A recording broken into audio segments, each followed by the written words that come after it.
깨달음을 얻은 자 무울입니다. 오늘은 신약 성경에 대해서 살펴보는 시간을 갖도록 하겠습니다. 신약은 예수 그리스도의 탄생과 삶에 대한 기록입니다. 그분은 구약의 여호와였다는 사실은 기독교인이라면 다 알고 있고 인정하고 있습니다. 여러분은 깨달음을 얻은 자 무울을 통해서 신약에서 또 다른 새로운 진리를 발견하게 되실 것입니다. 그분은 구약의 여호와 하나님이셨지만 자신을 낮추어 가장 낮게 오셨습니다. 그분은 육신의 아버지 요셉에게도 순종하여 열심히 목수로서 일을 하셨으리라 생각됩니다. 어떤 분들은 예수님의 어린 시절에 대한 기록이 짧게 기록되고 그 이후 예수께서 성역을 행하시기 전까지의 기록이 없어서 그분이 부처님의 가르침을 배우려고 인도로 가셨을 것이다 라고 추측하는 분들이 있는데 그것은 그냥 추측에 불과한 것입니다. 그때 당시에 이스라엘 민족은 같은 민족이지만 사마리아인과 상종하지 않았는데 그 이유는 사마리아인들이 전쟁 등 여러 이유로 타 민족과 결혼을 하므로 순수한 혈통이 아니었다는 이유입니다. 그들과 상종을 하면 출당을 당하는 일이 발생하기 때문에 예수께서 이스라엘 땅을 벗어나 다른 지식을 배우기 위해 여행한다는 것은 상상도 할 수 없는 일입니다. 기록이 없는 것은 특별한 사건이 없었기 때문입니다.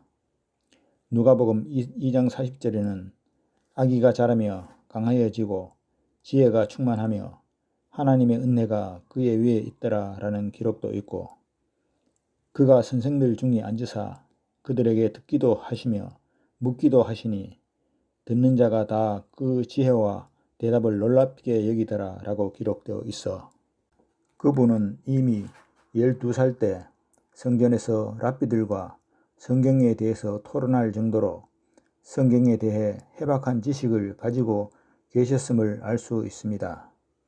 그분은 하나님의 유일한 아들 독생자였으며 인류 최초로 죽음에서 부활하사 죽음의 사슬을 끊으신 분입니다.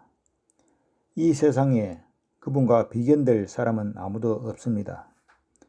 그분은 하나님의 뜻에 따라 생을 마친 사람들을 영생에, 불순종한 자들을 영벌에 보낼 수 있는 세상을 심판하실 수 있는 권세를 지니신 분이십니다. 요한복음 5장 22절에는 아버지께서 아무도 심판하지 아니하시고 심판을 다 아들에게 맡기셨으니 라고 기록하고 있습니다. 또 다른 어떤 종파는 예수님이 세상의 죄를 짊어지고 가셨으므로 우리는 죄를 지어도 괜찮고 인간은 유혹에 약하므로 죄를 지을 수밖에 없다고 가르치므로 종교인들을 죄의 늪으로 빠뜨리는데 이러한 옳지 못한 것을 가르치는 사람이나 그것을 믿고 행하는 부류는 하나님의 엄중한 심판을 피할 수 없습니다. 예수께서는 병자를 고치시고 더 큰 고난이 오지 않도록 더 이상 죄짓지 말라라고 경고하셨습니다. 요한복음 5장 29절에는 선한 일을 행한 자는 생명의 부활로 악한 일을 행한 자는 심판의 부활로 나오리라 라고 기록하고 있습니다.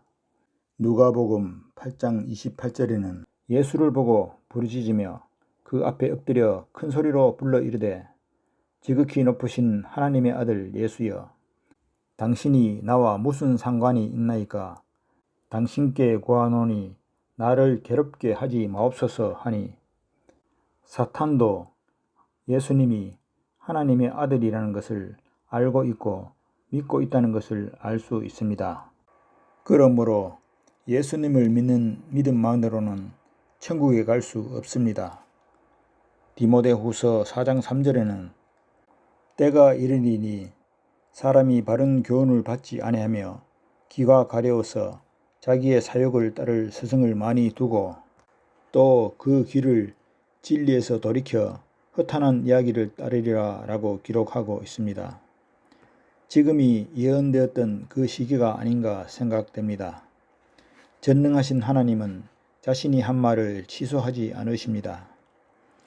경전의 예수 그리스도의 말씀처럼 헛된 가르침을 따름으로 인하여 하나님의 심판 후에 유황불의 고통 속에서 이를 갈며 통곡하는 일이 발생하지 않기를 소망합니다. 거기에서는 구더기도 죽지 않고 불도 꺼지지 아니하느니라.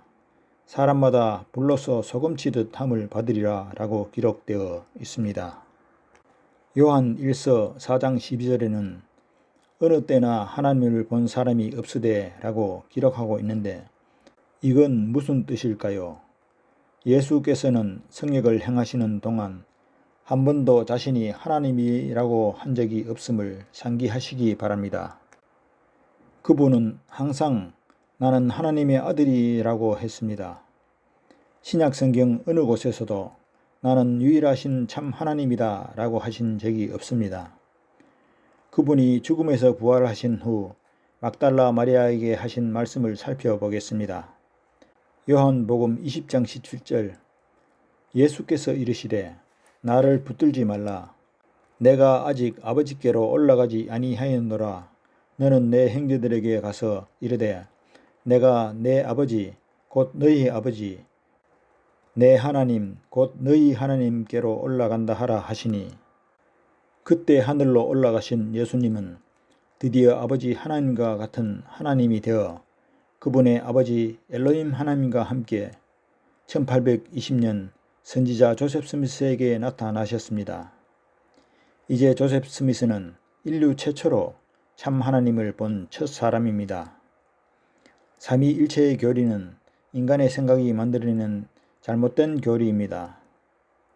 요한복음 17장 3절에 영생은 곧 유일하신 참 하나님과 그가 보내신 자 예수 그리스도를 아는 것이니이다 라는 구절도 있습니다. 그러니까 바꾸어 말하면 예수님만 알아서는 영생을 얻지 못한다는 말이 아니겠습니까? 유일하신 참 하나님을 알지 못하면 영생의 상속자가 될 수 없습니다. 마태복음 16장 28절에는 진실로 너희에게 이르노니 여기 서 있는 사람 중에 죽기 전에 인자가 그 왕권을 가지고 오는 것을 볼 자들도 있느니라. 이것은 무슨 뜻일까요? 예수님의 재림 때까지 죽지 않고 살아있는 사람이 있을까요? 요한복음 21장 21절에는 이에 베드로가 그를 보고 예수께 여짜오되 주님 이 사람은 어떻게 되겠사옵나이까? 예수께서 이르시되 내가 올 때까지 그를 머물게 하고자 할지라도 내게 무슨 상관이냐? 너는 나를 따르라 하시더라 라고 간단하게 기록되어 있지만 예수 그리스도 후기 성도 교회 초대 선지자이신 조셉 스미스가 계시를 통해 받아 기록한 교리와 성약이란 책에는 이렇게 기록하고 있습니다. 머릿말에 이 계시는 요한이 양피지에 기록하고 직접 감춘 기록의 번역문임이라고 되어 있고 교리와 성약 7장 1절에는 또 주께서 내게 이르시되 나의 사랑하는 자 요한아 너는 무엇을 원하느냐 이는 내가 원하는 바를 구하면 내게 허락될 것임이니라 하시기로 이에 내가 주께 여짜오되 주여 죽음을 이길 힘을 내게 주시옵소서 그리하여 내가 살아서 영혼들을 당신에게 데려올 수 있게 하시옵소서 하였더니 주께서 내게 이르시되 진실로 진실로 내가 내게 이르노니 내가 이 일을 원하므로 내가 나의 영광 중에 올 때까지 너는 머물러 나라와 족속과 방언과 백성 앞에서 예언하리라 하시더라. 그리고 몰몬경의 기록에도 십자가에서 돌아가셨다가 3일 만에 부활하신 예수께서 미 대륙 인디언의 조상들을 방문하신 내용이 있습니다. 요한복음 10장 16절 또 이 우리에 들지 아니한 다른 양들이 내게 있어 내가 인도하여야 할 터이니 그들도 내 음성을 듣고 한 무리가 되어 한 목자에게 있으리라 라는 구절이 있고 몰몬경 제3리파에서 15장에는 그러나 진실로 내가 너희에게 이르노니 아버지께서 내게 명하신지라. 내가 이를 너희에게 이르거니와 그들의 죄악으로 인하여 너희는 그들 중에서 갈라져 나왔나니 그러므로 그들이 너희에 대하여 알지 못함은 그들의 죄악으로 임함이니라. 또 진실로 내가 거듭 너희에게 이르거니와 아버지께서 다른 지파들도 그들에게서 갈라 놓으셨으되 그들이 저들에 대하여 알지 못함은 그들의 죄악으로 임함이니라. 또 진실로 내가 너희에게 이르노니 너희는 내가 말하기를 이 무리에 들지 아니한 다른 양들이 내게 있어 그들도 내가 인도하여야 할 터이니 그들이 내 음성을 듣고 한 무리가 되어 한 목자에게 있으리라 한 그 양이라. 그러나 그들이 내 말을 깨닫지 못하였으니 이는 그것이 이방인들을 가리키는 것인 줄 그들이 생각하였음이라. 이는 이방인들이 그들의 전도를 통하여 돌이키게 될 것임을 그들이 깨닫지 못하였음이니라. 또 그들은 내 말 곧 그들이 내 음성을 들으리라 라고 한 말을 깨닫지 못하였나니 그들은 어느 때라도 이방인들이 내 음성을 듣지 못할 것을 곧 성신으로 말미암지 않고서는 내가 그들에게 나를 나타내지 아니할 것임을 깨닫지 못하였느니라. 그러나 보라, 너희는 내 음성을 들었고 또 나를 보았나니 너희는 나의 양이라. 너희는 아버지께서 내게 주신 자들 가운데 헤아림을 받았느니라. 그곳에서도 그분은 12사도를 조직하셨고 그 제자 중 2명도 사도 요한처럼 주님 재림 때까지 살아서 많은 영혼을 그분께 데려오고 싶다는 소망을 말씀드렸고 그들도 죽지 않고 이 지상 어디에선가 성령을 베풀고 있다는 것입니다. 조셉 스미스는 그들의 육신이 죽지 않고 신성하고 성결한 몸으로 변화되어 세상의 유혹이나 배고픔이나 고통에서 자유로운 상태라고 가르쳤습니다. 그러므로 그들은 주님 재림 때까지 죽지 않고 살아서 그분을 맞이할 것입니다. 히브리서 7장 1절에는 이 멜기세덱은 살렘 왕이요 지극히 높으신 하나님의 제사장이라 여러 왕을 쳐서 죽이고 돌아오는 아브라함을 만나 복을 빈 자라. 아브라함이 모든 것의 10분의 1을 그에게 나누어 주니라. 그 이름을 해석하면 먼저는 의의 왕이요 그 다음은 살렘 왕이니 곧 평강의 왕이요 아버지도 없고 어머니도 없고 족보도 없고 시작한 날도 없고 생명의 끝도 없어 하나님의 아들과 닮아서 항상 제사장으로 있느니라. 이 사람이 얼마나 높은가를 생각해 보라. 조상 아브라함도 노략물 중 10분의 1을 그에게 주었느니라. 이 글은 무엇을 뜻하는 것일까요? 멜기세덱은 대제사장이었습니다. 예수 그리스도도 대제사장이었습니다. 예수 그리스도 후기 성도 교회는 1829년 죽음에서 부활한 베드로, 야고보, 요한이 나타나 조셉 스미스의 머리에 손을 얹고 그들이 지니고 있던 열쇠를 임봉했습니다. 그것은 대제사장이신 예수님과 멜기세덱이 지니고 있던 권세와 권능입니다. 그것을 예수 그리스도 후기 성도 교회에서는 신권이라고 부릅니다.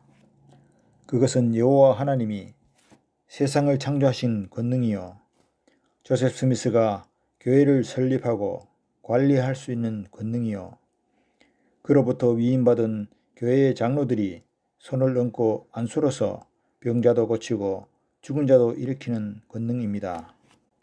그러니까 아버지도 없고 어머니도 없고 족보도 없고 시작하는 날도 없고 생명의 끝도 없어 하나님의 아들과 닮아서 항상 제사장으로 있느니라 라는 뜻은 그가 지닌 신권을 얘기하고 있는 것입니다. 신권은 하나님이 지니신 권능과 권세입니다. 유일하게 이 예수 그리스도 후기 성도 교회만이 가지고 있는 권능과 권세입니다. 선지자가 하늘로부터 계시받지 않으면 세상에 훌륭하다고 자처하는 어떤 종파나 종교 지도자나 사람도 알 수 없는 경전구절입니다. 그것은 땅에서 매면 하늘에서도 매이고 땅에서 풀면 하늘에서도 풀리는 권능과 권세입니다.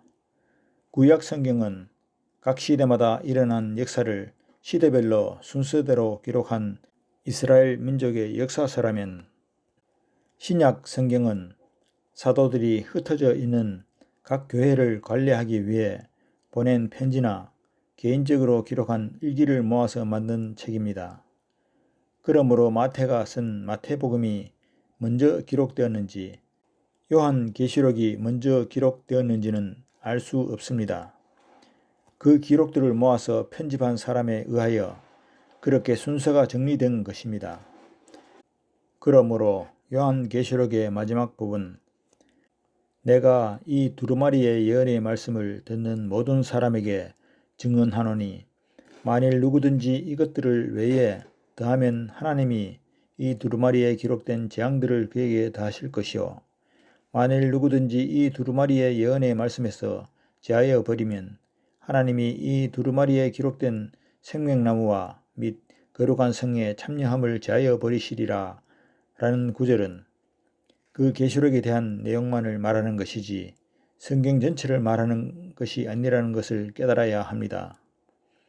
그리고 어떤 종파는 계시록에 기록된 14만 4천 중에 한 사람이 되려고 혈안이 된 종파가 있는데, 그 14만 4천은 인간이 임의로 만들 수 있는 것이 아니고 이스라엘의 순수한 혈통을 지닌 자가 아니면 그 누구도 그것을 임의로 얻을 수 없습니다.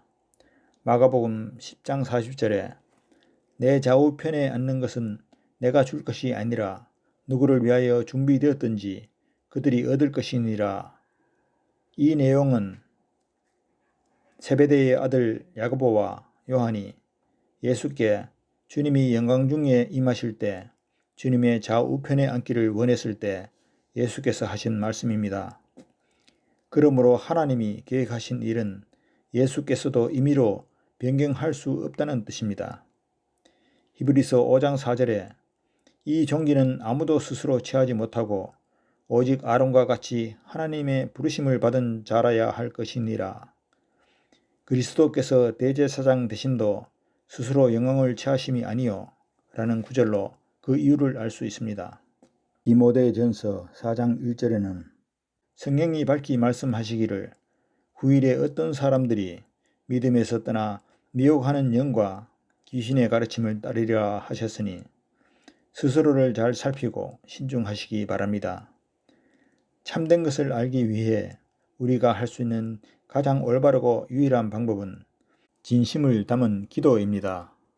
진심을 담은 기도는 성신을 통해서 깨달음을 얻게 됩니다. 그 성신은 우리의 기도에 직접 응답하시고 깨달음과 지혜를 주실 것입니다. 몰몬경 모로나이서 10장 4절에 또 너희가 이 기록을 받거든 내가 너희를 권면하거니와 너희는 혹 이 기록이 참된지 아니한지 그리스도의 이름으로 영원하신 하나님 아버지께 간구하여 보라. 너희가 만일 그리스도를 믿는 신앙을 가지고 진정한 의도를 지니며 진실한 마음으로 간구할진대 그는 성신의 권능으로 너희에게 이것의 참됨을 드러내어 주시리라. 또 성신의 권능으로 너희는 모든 것의 참됨을 알게 되리라. 몰몬경이 진실로 유일하신 참 하나님과 그분의 아들 예수 그리스도께서 방문하셔서 우리에게 주신 참된 경전인지 읽고 기도해 보시기 바랍니다. 제가 장담하건대 그 책의 참됨을 깨닫는 순간 당신의 삶이 기쁨과 빛으로 충만하게 될 것입니다. 당신은 바티칸 공회에서 사람들이 모여서 인간의 생각을 모아 만든 교리를 믿든지 하늘에서 조셉 스미스를 방문하신 하나님과 그분의 아들 예수 그리스도의 가르침을 믿든지 그것은 본인의 선택입니다. 마태복음 11장 27절에는 내 아버지께서 모든 것을 내게 주셨으니 아버지 외에는 아들이 누구인지 아는 자가 없고 아들과 또 아들의 소원대로 계시를 받는 자 외에는 아버지가 누구인지 아는 자가 없나이다 하시고 라는 구절이 있는데, 지금 이 지구상에 계시를 받는 교회는 어디입니까? 그리고 계시를 받을 수 있는 선지자는 누구입니까? 아모스 3장 7절에 주 여호와께서는 자기의 비밀을 그 종 선지자들에게 보이지 아니하시고는 결코 행하심이 없으시리라 라고 기록하고 있습니다. 이 예수 그리스도 후기 성도 교회의 선지자 르셀렘 넬슨 회장님이 바로 그 분입니다. 마태복음 7장 22절에 나더러 주여 주여 하는 자마다 다 천국에 들어갈 것이 아니요 다만 하늘에 계신 내 아버지의 뜻대로 행하는 자라야 들어가리라 라는 구절이 있습니다. 그날에 많은 사람이 나더러 이르되 주여 주여 우리가 주의 이름으로 선지자 노릇하며 주의 이름으로 귀신을 쫓아내며 주의 이름으로 많은 권능을 행하지 아니하였나이까 하리니 그때에 내가 그들에게 밝히 말하되 내가 너희를 도무지 알지 못하니 불법을 행하는 자들아 내게서 떠나가라 하리라.